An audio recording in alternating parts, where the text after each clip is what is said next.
press on toward the goal, toward the prize of the heavenly call of God in Christ Jesus. Together, let us confess how we need to refocus our hearts and minds on the goal of God's heavenly call upon our lives. Please join me in the prayer of confession. O God, we raise our confession unto you, committing ourselves to your call upon our lives. Help us to repair what we have broken with our transgressions, and so to reconcile with each other and with you. You gave water to the Israelites in the desert, and you gave us the fountain of living water in your Son, Jesus. We confess that we have a long way to go in following the example of this living water. We choose hardness over compassion and judgment over sympathy. We sow division instead of sowing unity. We approach others with arrogance rather than humility. We live through selfishness, even though Jesus calls us to selflessness. As if that were not enough, we have also contributed to a planetary crisis that has made drinkable water scarce. Please forgive us for polluting the spiritual and physical waters of this world. Help us to conform our hearts and minds to the heart and mind of Jesus Christ. It is in the name of Jesus Christ, the source of living water, that we pray. Amen.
In Jesus Christ we are forgiven. Hallelujah. Thanks be to God.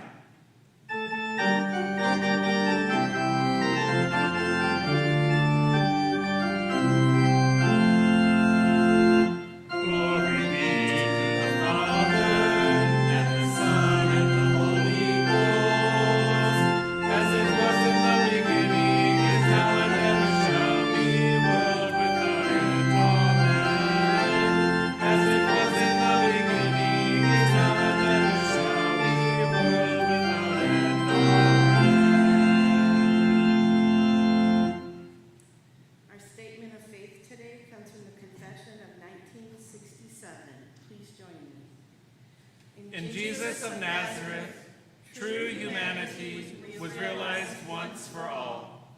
Jesus, a Palestinian Jew, lived among his own people and shared their needs, temptations, joys, and sorrows. He expressed the love of God in word and deed and became a brother to all kinds of sinful people. But his complete obedience led him into conflict with his people. His life and teaching judged their goodness, religious aspirations, and national hopes. Many rejected him and demanded his death. And giving himself freely for them, he took upon himself the judgment under which all people stand convicted. God raised him from the dead, vindicating him as Messiah and Lord. The victim of sin became victor and won the victory over sin and death for all. Please join me in the prayer for illumination.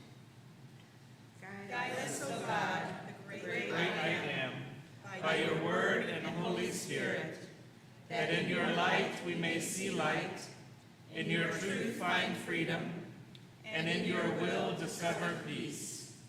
In your holy name we pray. Amen. Our Hebrew lesson for today comes from Exodus chapter 17, verses 1 through 7. From the wilderness of sin, the whole congregation of the Israelites journeyed by stages as the Lord commanded. They camped at Rephidim, but there was no water for the people to drink. The people quarreled with Moses and said, "Give us water to drink." Moses said to them, "Why do you quarrel with me? Why do you test the Lord?" But the people thirsted there for water, and the people complained against Moses and said, "Why did you bring us out of Egypt to kill us and our children and livestock with thirst?" So Moses cried out to the Lord, "What shall I do for this people? They are almost ready to stone me." The Lord said to Moses, "Go on ahead of the people and take some of the elders of Israel with you. Take in your hand the staff with which you struck the Nile and go. I will be standing there in front of you on the rock at Horeb. Strike the rock, and water will come out of it, so that people may drink." Moses did so in the sight of the elders of Israel. He called the place Massah and Meribah, because the Israelites quarreled and tested the Lord, saying, "Is the Lord among us or not?" Our epistle lesson comes from Philippians chapter 3, verses 7 through 14. "Yet whatever gains I had, these I have come to regard as loss because of Christ.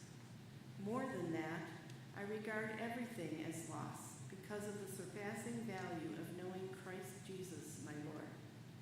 For his sake, I have suffered the loss of all things, and I regard them as rubbish, in order that I may gain Christ and be found in him, not having a righteousness of my own that comes from the law, but one that comes through faith in Christ, the righteousness from God based on faith. I want to know Christ and the power of his resurrection and the sharing of his sufferings by becoming like him in his death, if somehow I may attain the resurrection from the dead. Not that I have already obtained this or have already reached the goal, but I press on to lay hold of that for which Christ has laid hold of me. Brothers and sisters, I do not consider that I have laid hold of it, but one thing I have laid hold of, forgetting what lies behind and straining forward to what lies ahead. I press on toward the goal, toward the prize of the heavenly call of God in Christ Jesus."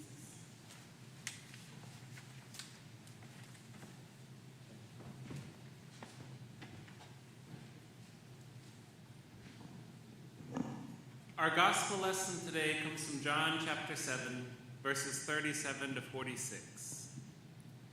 On the last day of the festival of booths, the great day, while Jesus was standing there, he cried out, "Let anyone who is thirsty come to me, and let the one who believes in me drink. As the scripture has said, out of the believer's heart shall flow rivers of living water." Now he said this about the Spirit, which believers in him were to receive. For as yet there was no Spirit, because Jesus was not yet glorified. When they heard these words, some in the crowd said, "This is really the prophet." And others said, "This is the Messiah." But some asked, "Surely the Messiah does not come from Galilee, does he? Has not the scripture said that the Messiah is descended from David and comes from Bethlehem, the village where David lived?" So there was a division in the crowd because of him. Some of them wanted to arrest him, but no one laid hands on him. Then the temple police went back to the chief priests and Pharisees, who asked them, "Why did you not arrest him?" And the police answered, "Never has anyone spoken like this." The word of the Lord. Thanks be to God. Let us pray. Holy Spirit, you're welcome here. Fill us with your wisdom and grace as we listen to this interpretation of your word this day. let living waters flow in us. Amen. Before I get started on today's sermon, I want to lift up a few things. First, as we mentioned with our technology here, there's a lot of work that's gone into it, and we need your continued grace as we continue to learn how to do so. And I know that those online were without sound for a bit, but I think you can hear us now. So welcome back to sound with us, and thank you, Jean and Chris, for doing this today. And I also want to lift up our leaves of grace.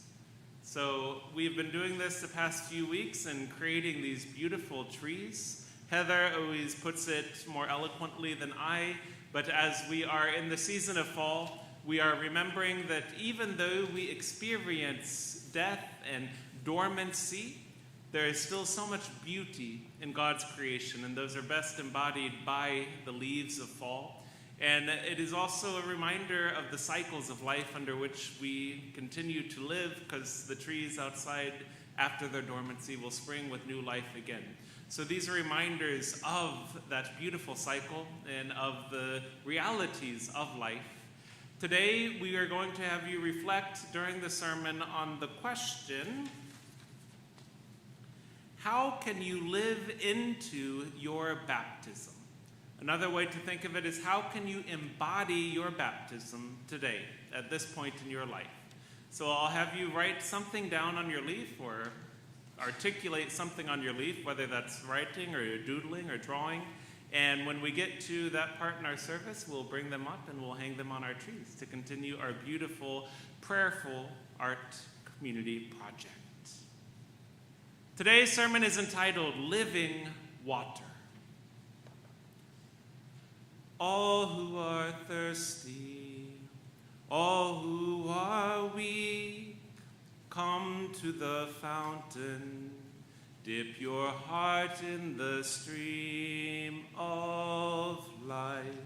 Let the pain and the sorrow be washed away in the waves of God's mercy, as deep cries out to deep.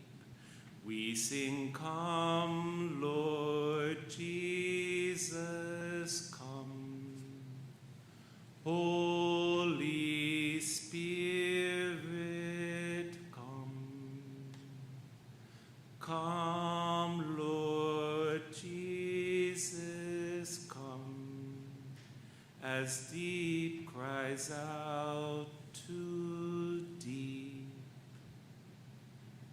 Last week, we experienced the sacrament of bread in the most beautiful and joyful of ways. Joining the Israelites in the wilderness, we asked, what is it? And learned that manna is a sign of God's extravagant love. This sign was sealed in the true bread of heaven, the bread of life, Jesus Christ. And so manna was at once a very present miracle to save the lives of the lost Israelites in the moment, and a prophetic prefiguring of the one who would save the lost for all time.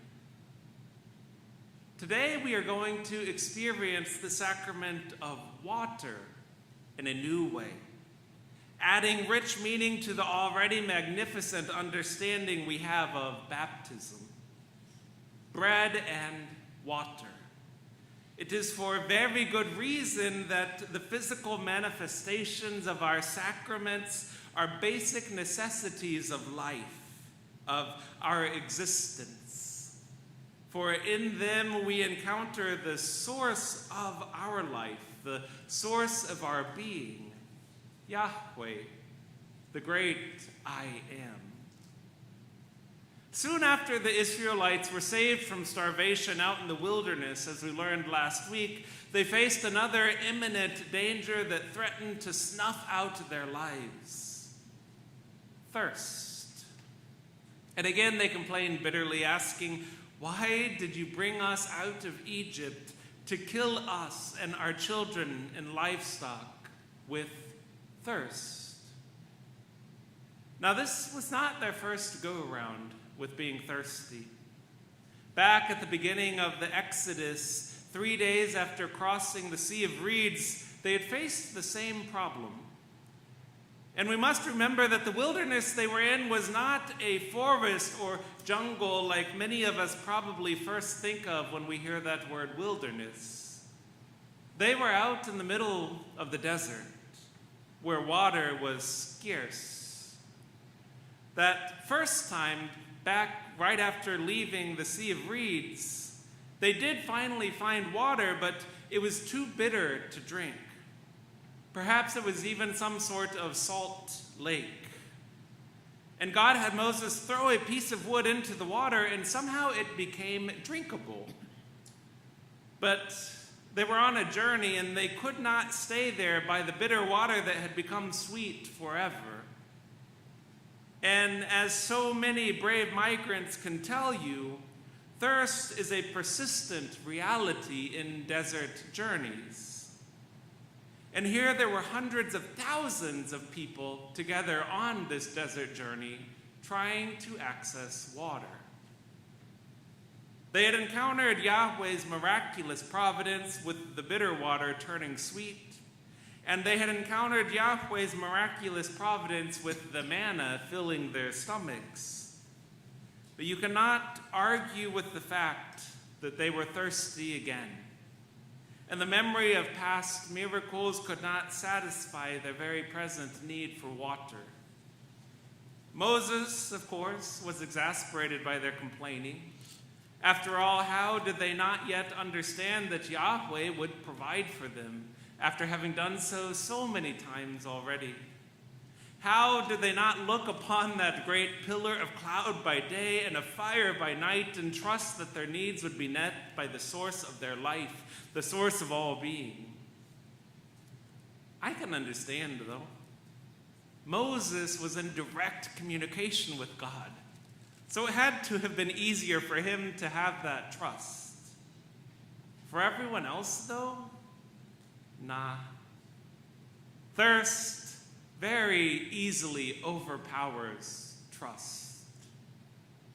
I think it was more a sign of their desperation than of the state of their hearts and souls that they complained. But wow, did Yahweh ever respond to that desperation? Yahweh told Moses to take his staff and some of the community elders with him to a rock up ahead, where Yahweh would actually be standing there waiting for them. Remember, back in Egypt, that same staff had been blessed with powers. It could turn into a snake and then turn back into wood. It could also turn water into blood with simply the touch. But surely this was different. Out in the middle of the dry desert, how could a big, dry rock possibly have the solution? Well, the answer, of course, is by the grace and power of God. Moses struck the rock with that blessed staff, and lo and behold, water sprang forth. It's memorialized in a song that's quite special to me and to many. God will make a way where there seems to be no way. He works in ways we cannot see. He will make a way for me. He will be my guide, hold me closely to his side. With love and strength for each new day, he will make a way.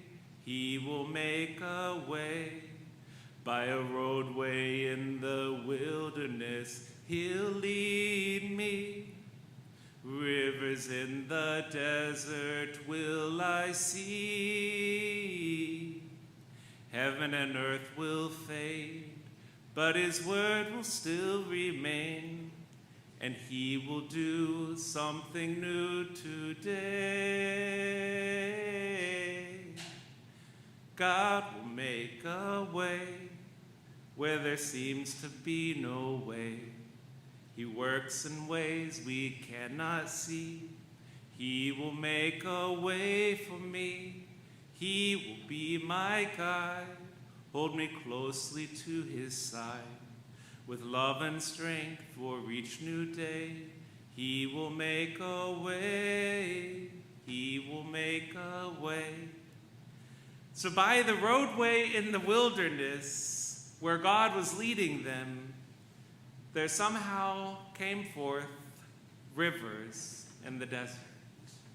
Out of this big, dry, lifeless rock flowed water that gave them life. I can only imagine what the reaction of the Israelites must have been. I picture it as something akin to the fire hydrant bursting open in the heat of summer, with all the kids in the neighborhood running to it and gleefully playing in it. After all, this water from the rock could have only come from divine origin, and therefore they need not fear it running out. They could drink their fill, and they could play in it. And they would have plenty of time to enjoy this miraculous water. For the rock was part of Horeb, the mountain also known as Sinai, where Moses would meet with Yahweh and receive the law over the course of 40 days and 40 nights. In that account, it even says that the Israelites would wash their clothes. And surely they only could have done so in that same water, for it was the only water around. I cannot think of a better image for baptism. A spring of water welling up in the dry desert, a source of life and joy in which to be saved from thirst, cleansed, and made new. An experience of gleefully reveling and playing in God's extravagant love. When we experience dry seasons in our own lives, when we are desperate in our thirst for God's intervention, I pray that we can re-envision and re-embody our own baptisms in such a way. For if God can make water flow abundantly from a big, dry, lifeless rock, then surely God can make living water flow in our lives. I can only assume that Jesus knew the story from the rock very well when he spoke of living water. He was in Jerusalem for the festival of booths, known in Hebrew as Sukkot. Remarkably, through the wise winds of the Holy Spirit and God's Kairos calendar, Jews across the world just celebrated Sukkot, this festival of booths, this past week. Happy Sukkot to our Jewish friends. Back to the ancient times, Jesus went up to the temple during that festival and taught the people about Moses' time on Mount Horeb, receiving the law. And so revolutionary and transformative were his teachings that the institutional leaders sent the local police to arrest him right then and there. But the police could not bring themselves to do it, for they were so moved by the wonder of his words and by the power of his personality. On the last day of the festival, called the Great Day, Jesus cried out, "Let anyone who is thirsty come to me, and let the one who believes in me drink. As the scripture has said, out of the believer's heart shall flow rivers of living water." The author of the gospel then goes on to interpret this living water as the Holy Spirit. Wow. Stay with me as I riff on that for a moment. The Hebrew scriptures are known to refer to people as having hearts of stone when they are resisting God and God's way. For example, Ezekiel 11 says, "I will give them one heart and put a new spirit within them, and I will remove the heart of stone from their flesh and give them a heart of flesh, so that they may follow my statutes and keep my ordinances and obey them. Then they shall be my people, and I will be their God." And of course, as we've gone through Exodus, we remember Pharaoh's heart hardening as though it were of stone. We still use this phrase in English today when we want to describe someone who is callous or cruel. And I think we can also apply it to ourselves when we feel passionless and purposeless and lifeless. We have hearts of stone. But here Jesus is saying that if someone believes, meaning if someone chooses to live life according to Jesus' way of love, then rivers of living water will flow from their hearts, which is the same language used for the river of flowing water flowing from the stone. So presumably, if someone with a heart of stone experiences this transformation, then it will be just as it was back in the desert wilderness with the Israelites, with water bursting forth and flowing from the rock. Whew. Thanks for bearing with me for that riff. This stuff just excites me too much. I promised that we would talk about the sacrament of water. I already talked about it a bit with the fire hydrant spray of community joy, but let's get back to it. In the arid desert of ancient Palestine, bread and water would have been the primary sources of life. It is for good reason that so much of the Hebrew Bible and then so much of Jesus' deeds and teachings revolved around these two necessities. When God provided bread, life was saved and life could thrive. When God provided water, life was saved and life could thrive. And so people encountered God in the most meaningful ways, as the one who would provide with acts of extravagant love in times of greatest need. It was thus for very good reason that Jesus chose to work so much himself with the materials of bread and water. His most profound and memorable acts of love took place by wells, upon the sea, in rivers, and at the table. And his way of describing the nature of divine love was through terms like the bread of life and living water. And Jesus himself was no stranger to hunger and thirst. He experienced it profoundly during his own journey out into the desert wilderness. And then on the cross, in the midst of the greatest act of love that he ever endured, he cried out, "I thirst." In that moment, I can imagine him envisioning not just a sponge of water being pushed up to the corner of his mouth, but water bursting forth from the stone based on the promise and providence of God. I can imagine him praying that all those hearts of stone that surrounded him would transform and flow with living water.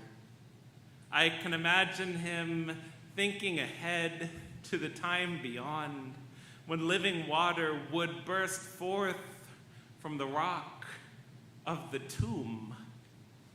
And I can imagine him envisioning even farther beyond when living water would flow in the city that was eternal and is eternal and will be eternal, where living water will be forever and nobody will thirst again.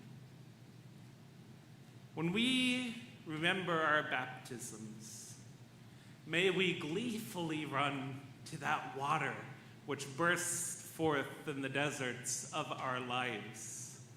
For it is extravagant love that God provides, not just a trickle to satiate our need. And there may we play, may we be cleansed, and may we be made new. All who are thirsty, all who are weak, come to the fountain. Dip your heart in the stream of life. Let the pain and the sorrow be washed away in the waves of God's mercy, as deep cries out to deep. We sing, come, Lord Jesus, come.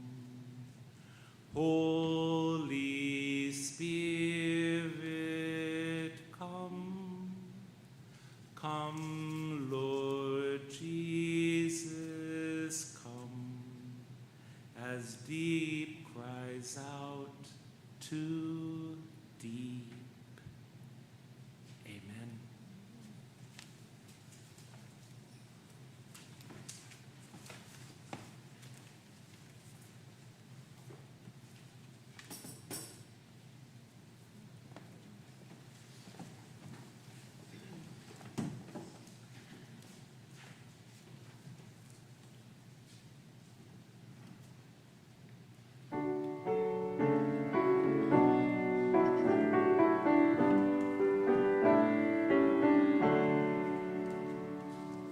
As the deer pants for the water, so my soul longs after you. You alone are my heart's desire, and I long to worship you. You alone are my strength, my shield. To you alone may my spirit yield. You alone are my heart's desire, and I long to worship you.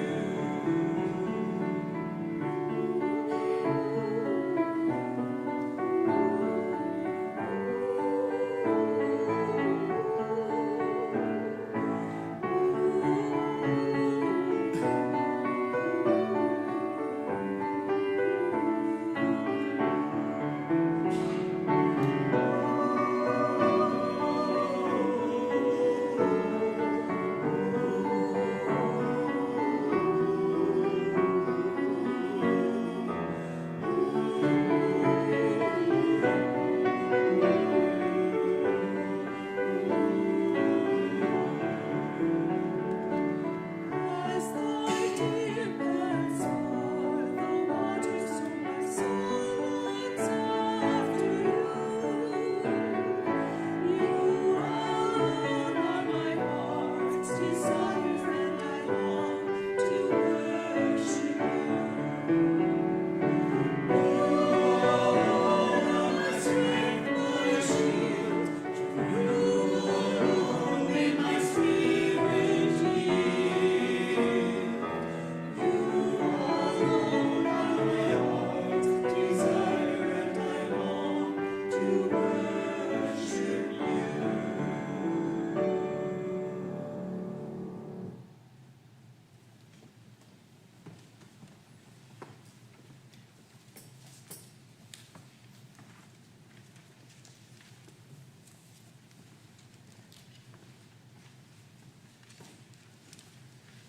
As I promised, we would be playing with water a bit today. And there have been a few times over my time with you all that we've done remembrances of baptisms, when I've had you touch the water and play in the water to remember your own baptisms, even if it happened in infancy and you don't have waking memory of it. We have been reminded of the reasons that we are called into the joy of that flowing stream, the rivers of living water in the desert. So as part of our prayer time today, when you bring your leaves forward, just like last week, I'll have you go around the outside and you'll hang your leaf and then come up, and if we're on both sides, that's okay. Get your hands wet. I made it nice and warm, so it won't be too shocking for you. Get your hands wet, and as you do so, reflect on that same question. How can you embody your baptism today? And do as much time as you need to, and play in it, and then you can go back to your seats. In preparation for that, as part of our prayer, I'm going to do what we Presbyterians love to do, which is a litany, where I'm going to ask you some questions that are part of a reaffirmation of baptismal vows. So in a moment, we'll get to that. As part of our prayer today, I know that there are major concerns in the world that we do want to lift up. So in our prayer today, we want to remember and make sure that we pay special attention and give special intention to and for the people of the Holy Land in Palestine and Israel, and that we also pray for the people of Afghanistan, where there was a major earthquake killing thousands last night or this morning. As our world continues to seem to be hurtling towards so much chaos, it's more important than ever that we keep our baptisms in our hearts and minds and bodies, because we are called to do the work of transformation, no matter what the state of the world is, especially now, for such a time as this. So for the people of the Holy Land, for the people of Afghanistan, for people all over the world facing atrocities and violence and natural disasters and suffering, let us together say, O Lord, in your mercy, hear our prayer. Now let us pray. We give you thanks, eternal God, for you nourish and sustain all living things by the gift of water. In the beginning of time, your Spirit moved over the watery chaos, calling forth order and life. In the time of Noah, you destroyed evil by the waters of the flood, giving righteousness a new beginning. You led Israel out of slavery through the waters of the sea into the freedom of the promised land. In the waters of the Jordan, Jesus was baptized by John and anointed with your Spirit. By the baptism of his own death and resurrection, Christ sets us free from sin and death and opens the way to eternal life. We thank you, O God, for the waters of baptism. In it we are buried with Christ in his death, and from it we are raised to share in his resurrection, and through it we are reborn by the power of the Holy Spirit, the living water. Send your Spirit to move over this water, that it may be a fountain in the desert, bursting forth with rivers of rebirth. Wash away the sin of all who are cleansed by it. Raise us to new life and graft us to the body of Christ. Pour out your Holy Spirit upon all of us, that we may have the power to do your will and to continue forever in the risen life of Christ. To you be all praise, honor, and glory, through Jesus Christ, our Savior, who with you and the Holy Spirit lives and reigns forever. Amen. So, loved ones, in baptism, God claims us and seals us to show that we belong to God. God frees us from sin and death, uniting us with Jesus Christ in his death and resurrection. And by water and the Holy Spirit, we are continually members of this church, of the body of Christ, and we are continually joined to Christ's ministry of love and peace and justice. Let us remember with joy our own baptisms. So I'm going to ask you these questions, and I'll guide you with what answers you can say.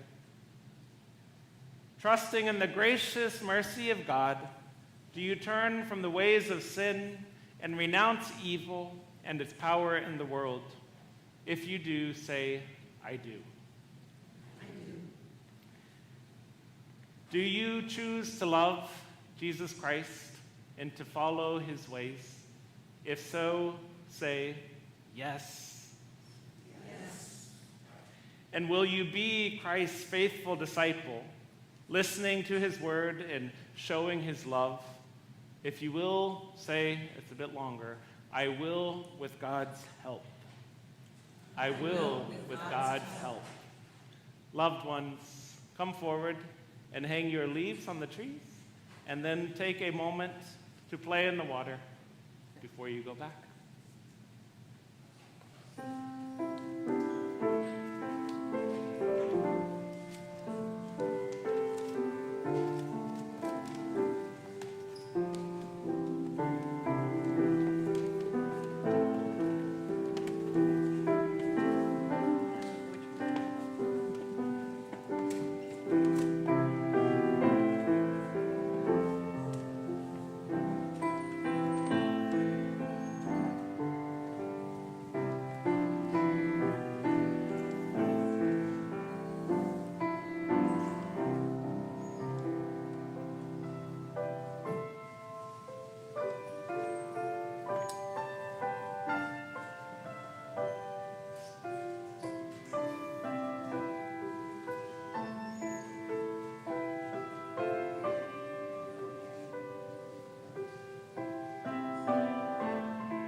Loved ones, with our spirits and hearts renewed by water, let us pray the prayer that the source of living water, our Lord Jesus Christ, taught us.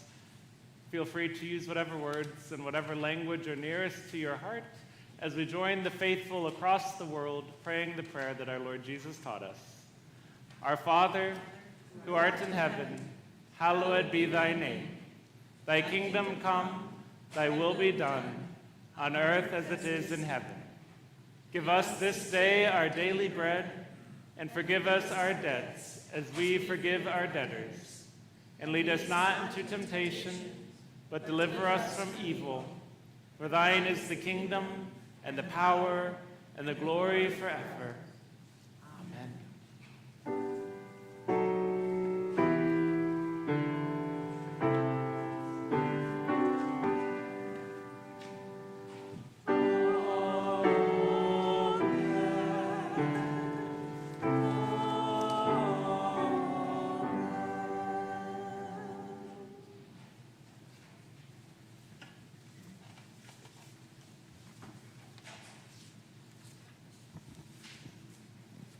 So many across the world are thirsty for spiritual and physical water, for living water and drinkable water.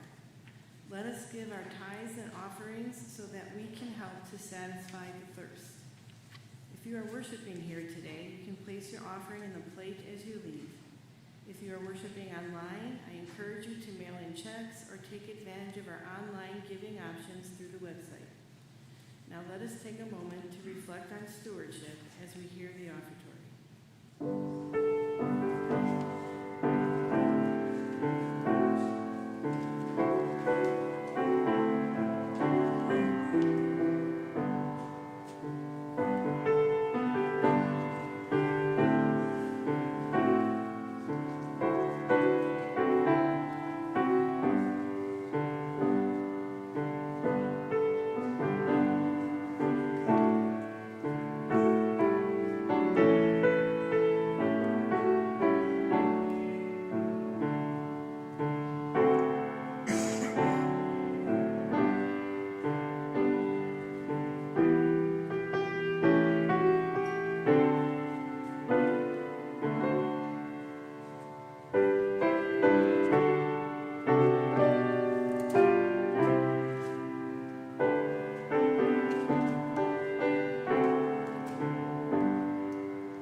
Please join me in the prayer of dedication.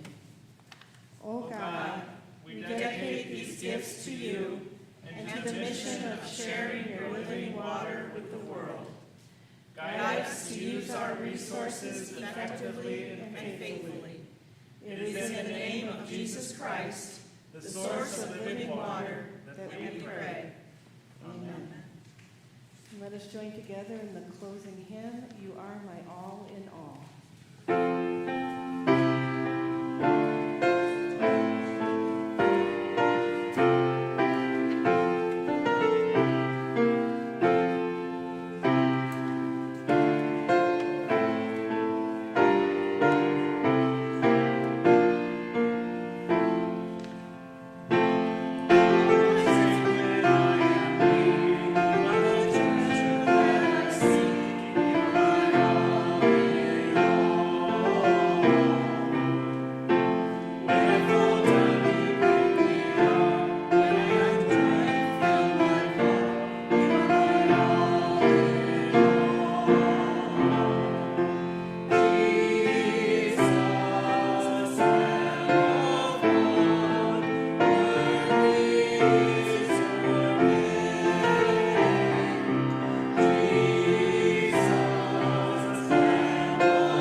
I can't get over how beautiful this is, and how beautiful all of you are, and how beautiful this is.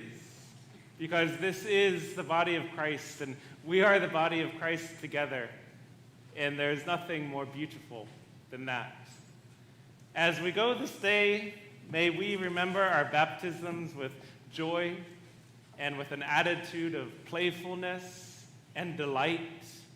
For joy is the way that we will survive and thrive in the world that we are tasked with transforming with our Lord.